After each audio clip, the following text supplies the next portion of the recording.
Hi guys, kamusta kayo? So ayan, trending na naman ang sinusubaybayan natin na si Mayor Alice Guo.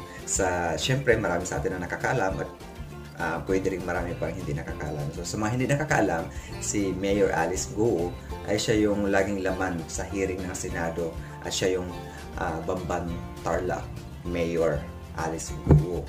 So ayun sa huling balita, ayon sa Filipino Star ngayon na nais ni Senador Sherwin Gatchalian na mapatalsik sa Nationalist People's Coalition or NPC si Bamban Tarlac Mayor Alice Guo dahil sa umano'y kaugnayan niya sa mga illegal na operasyon sa offshore gaming sa bansa o yung tinatawag na POGO. Ayon sa kanya, kay Senador Sherwin Gatchalian na ang nanay ni Bamban Tarlac Mayor Alice Guo ay hindi Pinay kundi isa rin Chinese national. Kaya nararapat di umano na mapatalsik ito sa National People's Coalition kasi nga unang-una hindi siya magandang ehemplo, nakakasira sa grupo or samahan kasi nga involved ito sa POGO or sa illegal na gawain. At saka pangalawa, syempre yun ayon nga sa investigasyon, kumbinsido ang senador na walang dugong Pinoy itong si Mayor Alice Guo. At iginiit pa ng senador na dapat ipatawag sa susunod na pagdidinig sa Senado ang kanyang mga magulang para mapatunayan at magkaalaman na talaga.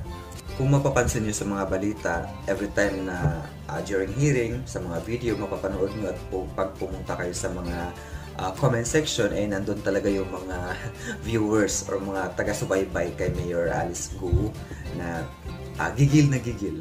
Lalo na nung pumasok sa eksena or naging Senate President si Chis Escudero, diba? Kasi nagmukha daw umano na lawyer ito ni Alice, Mayor Alice. So, ayon sa isang nabasa ko din na nag-comment na sabi niya, kakalungkot kasi dyan, kaya nanalo si Guo, mas ramdam siya ng tao sa Bamban. Dati ako na taga Bamban, in fairness, sa kanya lang makikita na may pag-unlad for the last 30 years. Tansya ko, ginamit siya ng tatay niya para magkaroon ng business sa Bamban.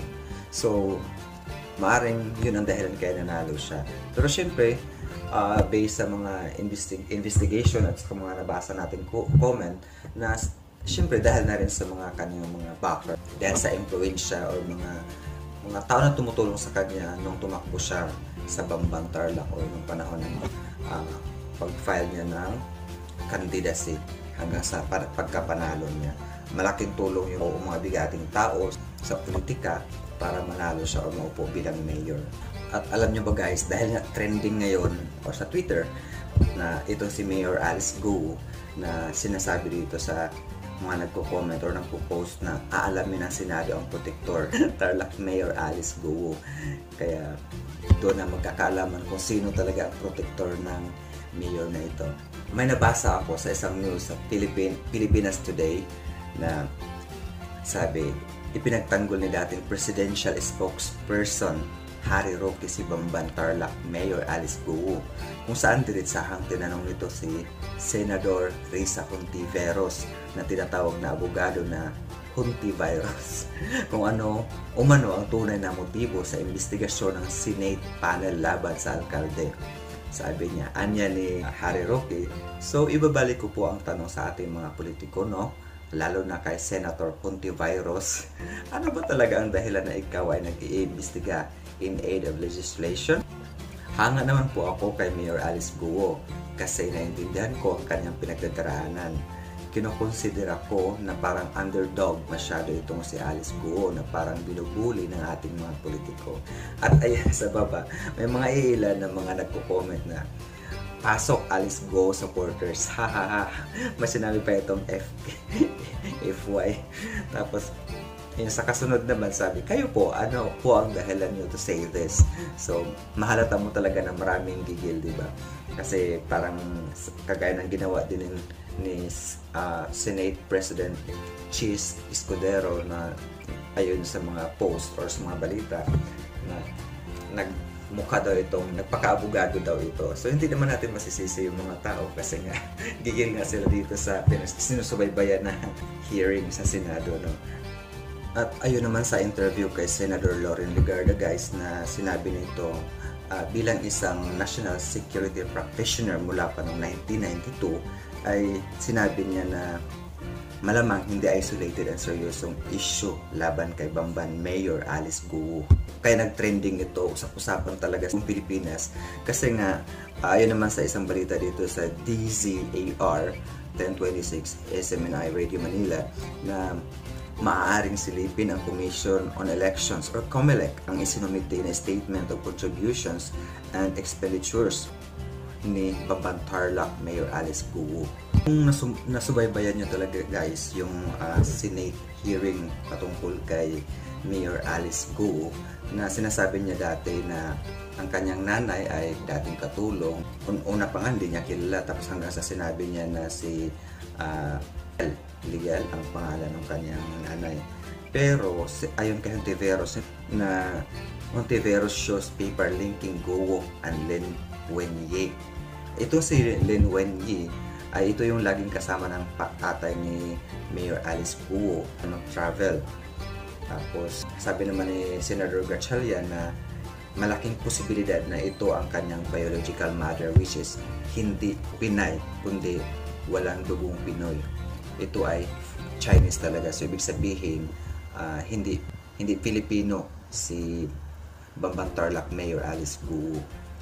So ayun guys, kung subaybayan nyo talaga yung pag-hearing o pagdinig ng kaso ni Bamban Tarlac Mayor Alice Guo ay minsan nakakagigil din talaga kasi nga napaka-inconsistent ng mga sagot niya, pero syempre hindi pa naman talaga totally napatunayan. At kung babasahin mo, pupunta ka sa mga comment section, di mo alam, minsan matatawa ka, pero madalas talaga mananaig yung inis, galit, tsaka gigil mo kasi nga dahil sa mga nagko-comment. So ito, magbabasa tayo ng mga comment guys. So dito tayo sa isang video ng ANC Escudero gives his stand on most pressing issues in Philippines, which is about kay Mayor Alice Guo. So ayun, magbasa tayo ng mga comments. Ayun, sa balita na nagpaka-abogado itong si Senate President Escudero para kay Alice Guo. So ayun, magbabasa tayo ng mga comments. So ayun dito, Senator Cheese, wag mong ikumpara. Si Senator Grace Poe, siya ay kilala, at si Mayor Alice Guo ay biglang sumulpot na lang. Ayun. Sa isa naman na comment is, he's explaining for the benefit of the opponent. Kawawa tayong mga Pilipino. We can never trust our leaders. So ito namang isa, you sounds like your ghost defense lawyer. You've just disappointed the majority of the Filipinos. I really hate to say this. Magkano kaya? As a Filipino song goes, bayan ko, binihag ka, nasadlak sa dusa. Tears are falling down my cheeks as I'm writing this. And yes, also a twist in my heart. God bless Philippines. Marami pang mga comment guys na talagang mixed emotion ang mararamdaman mo pag binabasa mo. So ayun. Kung ako sa inyo guys, subaybayan nyo, manaliksik kayo, mag-research din kayo para naman malaman nyo yung tungkol sa kwento. Tsaka syempre aware tayo sa mga nangyayari sa ating bansa dahil hindi natin alam kung nakakabuti pa ba ito o hindi na. Maganda na rin yung may alam tayo para hindi tayo magmukhang aanga-anga, diba? So yun, thank you at hanggang sa susunod.